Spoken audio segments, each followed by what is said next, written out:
नमस्कार, मैं संध्या सिंह मेरी इस वीडियो में इस चैनल में आप सभी दर्शकों का हार्दिक स्वागत करती हूँ, अभिनंदन करती हूँ। मैंने क्रिया योग पर बहुत सारे वीडियो बनाए हैं तरीके से, कभी किसी एंगल से, कभी किसी एंगल से।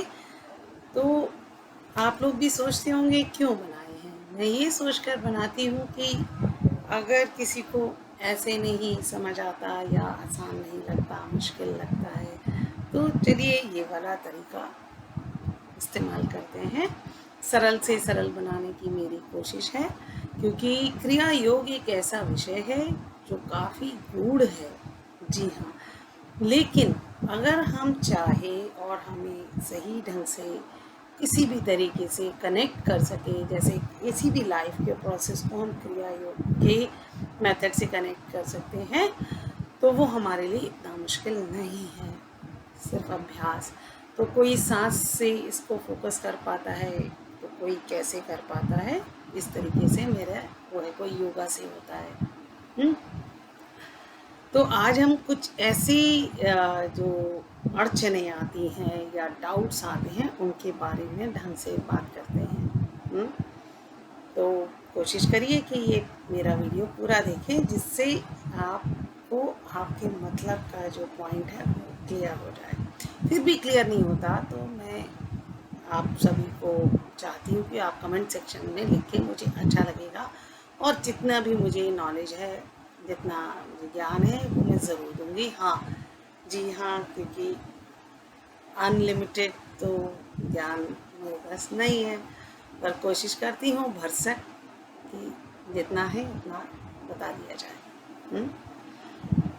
क्योंकि संपूर्ण ज्ञान के लिए तो मुझे नहीं लगता कि एक जन्म काफ़ी है। हाँ, तो अब हम बात करते हैं क्रिया योग में आने वाली दिक्कतें। आप बहुत सारे लोगों के मन में ये आता है, मेरे पास क्वेश्चंस आते हैं कि वो तो चक्रा सीधे सीधे जा रहे हैं, हमारा तो 1 साल हो गया, 2 साल हो गया, नहीं कर पाए हम, कुछ नहीं हो रहा। तो पहले हाँ जी हाँ, वो एक परफेक्ट सिचुएशन है कि चक्रा जो है ऐसे ऐसे ऐसे होते हैं। अगर हमारे चक्रा शुरू से ऐसे ऐसे होते तो हम खुद ही क्रिया योग, हमारे सारे चैनल खुले हुए हैं, तो क्रिया योग तो हमारे लिए सांस लेते और देते, बस छोड़ते सांस और क्रिया योग चलता रहता। ऐसा भी होता है जब आप अभ्यास कर लेते हैं। तो सबसे पहली जो दिक्कत आती है, जैसे आप सबसे पहले आप सोचिए, आप अपने लंग्स में जब भरते हैं सांस, इनहेल करते हैं, तो आप देखेंगे एक फेफड़ा जो है ज़्यादा भर रहा है, हाँ, दूसरा कम भर रहा है, कोई राइट है, कोई लेफ्ट है। तो हम क्या करते हैं कि जो राइट का फेफड़ा है जो ज़्यादा भर रहा है, सपोज लेफ्ट में भी वही बात है, जब राइट का फेफड़ा आपका ज़्यादा भर रहा है तो हम कोशिश करते हैं वो राइट ना होके ऐसे हो जाए, उसी को घुमाने की कोशिश करते हैं अपने ध्यान के द्वारा, लेकिन ऐसा होता नहीं है और बहुत टाइम लग जाता है। तो ऐसे में क्या करना चाहिए, क्या सही तरीका है इस चीज़ को हमें आगे बढ़ने का। तो जो राइट का फेफड़ा भर रहा है उसको भरने दीजिए, लेफ्ट में जो नहीं भर रहा है उस तरफ अपने ध्यान को ले जाइए, ताकि वो भरने लगे, बजाय कि रास्ता मोड़ने के आप दोनों रास्तों को, जो भर रहा है उसमें उसको थोड़ी ना मोड़ना ज़रूरी है। तो जब आप लेफ्ट में अपना ध्यान फोकस करेंगे तो देखेंगे कि फिर लेफ्ट वाला भरेगा, और फिर आपको थोड़ी देर बाद लगेगा लेफ्ट लेफ्ट लेफ्ट, तो अब ये राइट का दिक्कत हो रही। तो जब आप एक समय आएगा जब आप दोनों फेफड़ों पर बराबर का ध्यान लगा सकेंगे। फर्क कहाँ है लेफ्ट और राइट में, भरने में और ना भरने में। जिस तरफ ध्यान है वही काम होता है। तो वो भी एक ध्यान की चीज़ है कि जब हमारा ध्यान दोनों तरफ बराबर आ जाएगा तब वो दोनों फेफड़े और हम बैलेंस चलेंगे, लेफ्ट राइट बिल्कुल सही। जैसे योग में भी ना, किसी का लेफ्ट ज़्यादा फ्लेक्सिबल है, किसी का राइट ज़्यादा फ्लेक्सिबल है, तो होता क्या है, हम बजाय लेफ्ट फ्लेक्सिबल है उसको इस तरफ मोड़ने के बजाय अगर हम जो राइट है, जो स्टिफनेस है, वहाँ फोकस करेंगे, हो जाएगा। जब हम सिर्फ उसको वॉच करेंगे तो हो जाएगा। अब दूसरी बात सुनिए, जैसे इसी से रिलेटेड है वॉच करना। तो जब भी प्राणायाम या क्रिया योग या कोई और मेडिटेशन करते हैं तो उस समय एक ही सीख काम आती है, उसको वॉच करना, फोकस करना, उसको सही और गलत कि ऐसे होना चाहिए ऐसे सब छोड़ दीजिए।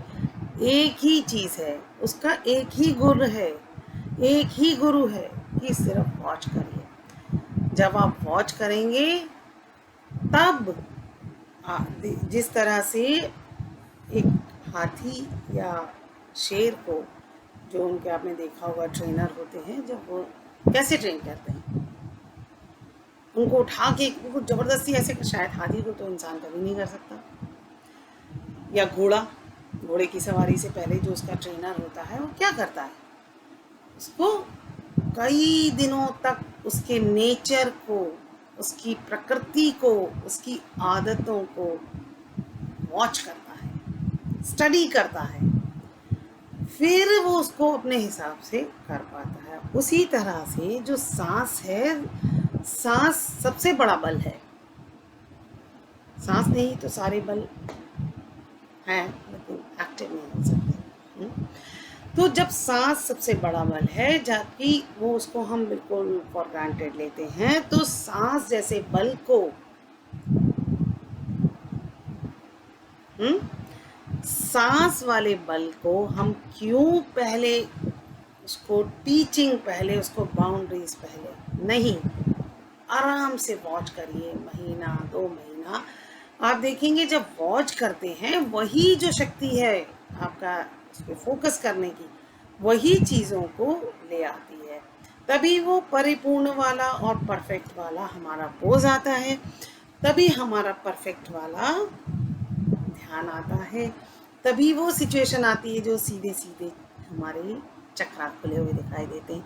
तो सबसे पहले आप वॉच करना सीखिए, मतलब उसको देखिए, पहले कंट्रोल मत करिए। अगर कंट्रोल करे बिना आप पहले वॉच करेंगे तो कंट्रोल करना बहुत आसान है, अपने आप होता है। हाँ, लेकिन अगर आप सीधा कंट्रोल पे ले जाएंगे हाथी और शेर की, तो आप सोच ही लीजिए क्या होगा, है ना। उससे कहीं बलशाली है हमारी सांस। यही सांस है जो ज्ञान है और हाथी और शेर को कंट्रोल कर सकता है। तो यही जो आपका कंट्रोल है वो तब आना बेहतर है जब आप इसको स्टडी कर लें। स्टडी करने का क्या तरीका है, देखिए देखिए देखिए, फोकस करते जाइए, देखते जाइए, रोज बरोज, हो सकता है 1 साल 2 साल आप सिर्फ वॉच कर रहे हैं, कोई उस पर टीचिंग और ये सब नहीं लगाए। क्योंकि अगर पहले टीचिंग लगा दी तो एक्चुअल जो चीज़ है, ओरिजिनल जो चीज़ है वो नहीं। और आप उसी युद्ध में आप करके देख लीजिए, मैं नहीं कह रही कि आप ऐसा करें, आप सिंपल सा है कि मुझे सीधा सीधा करना है, सीधा सीधा करना है, आप साल 2 साल 10 साल भी लगा लें, कंट्रोल करके देख लीजिए, या तो कुछ ना कुछ हेल्थ का ऐसा हज़ार्ड हो जाएगा जो कंट्रोल से बाहर होगा, या आप नहीं अटक के खड़े हो जाएंगे। बहुत सारे लोग ऐसे भी हैं जो मेरे पास आते हैं, अरे क्रिया योग मत कर लेना।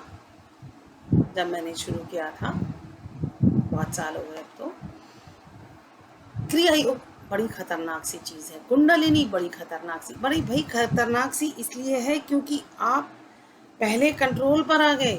जैसे कहते हैं शेर बड़ा खतरनाक है, कब खतरनाक है, आपको बंदूक तोप सब लेके बैठना पड़ेगा, तब भी शेर आपको हो सकता है खा जाए, जरा सी इधर उधर निगाह होती, ये हाथी आपको उठा के पास तो जाएंगे जाएंगे।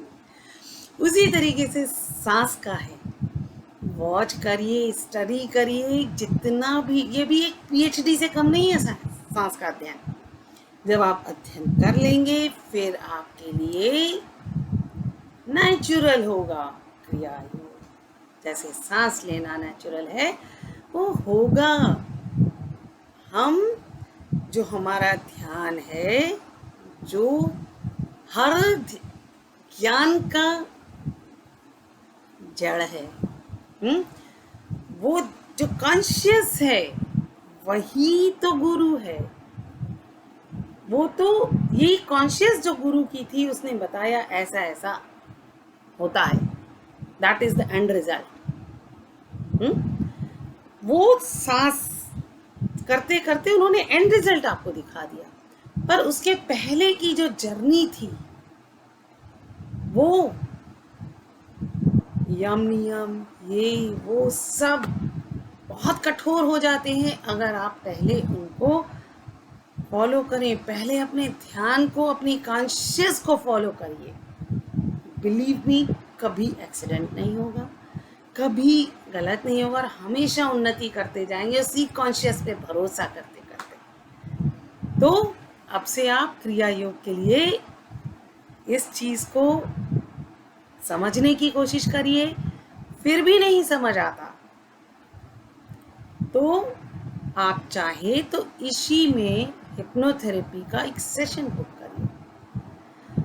2-3 सेशन में आपको समझ आ जाएगा कि एक्चुअली वो स्टेट ऑफ लाइफ होती क्या है। अगर आपने वो एक्सपीरियंस कर ली तो आप जुड़ते चले जाएंगे, ये कोई अभेद्य किला नहीं रह जाएगा। तो शुरू करिए, और अगर आपको मेरा वीडियो अच्छा लगता है तो अपने फ्रेंड्स और जानने वालों से शेयर करना और सब्सक्राइब करना मत भूलिए। तब तक के लिए नमस्कार।